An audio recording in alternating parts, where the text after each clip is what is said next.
Hello, welcome back to Happy Apple Core Homestead. Today we are going to be pruning this apple tree. We're not going to be doing a hard prune on this tree, but we're going to take all of these suckers out from the top, and that's what Dan is doing right now.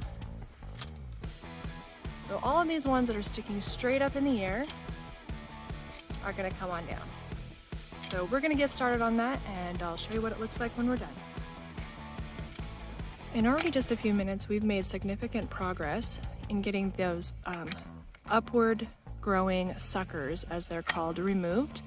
We still have quite a few more, and you don't want to remove all of your new growth, but we will take some of these here down just a little bit and give it a nice uniform shape. I'll show you one we did earlier. And here's an apple tree that we did earlier. And it might look a little scraggly now, but I promise you in the springtime, this is gonna be stunning. Now, not everybody prefers this method of pruning. So just keep in mind that there's lots of different methods out there, lots of different ways of approaching this project depending on your gardening style, what your goal is for your fruit trees.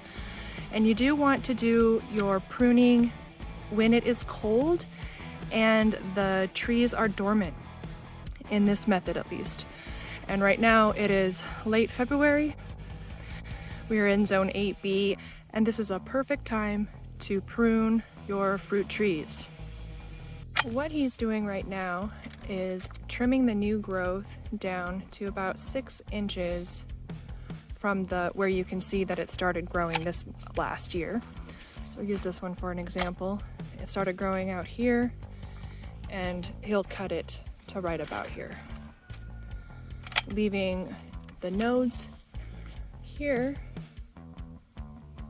for the new growth to continue. We are just about done pruning this tree. It's a pretty happy tree in general. So we're just getting those suckers out, which are not going to bear fruit anyway. And this encourages the tree to go ahead and grow in an outward direction.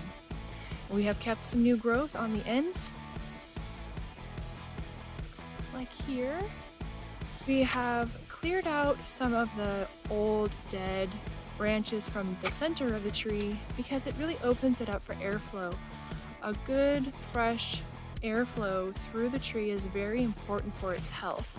It is important for both pest and disease control. So make sure you take out that old dead debris and make sure that your tree has good airflow. If you have lots of branches that are crossing over, you can take some of those out as well. You may have noticed these giant holes in our ground, and we recently removed a couple of very old and diseased plum trees that were here before we bought the property. We are going to tidy this area up and plant some new fruit trees, so keep your eyes out for that video coming up next.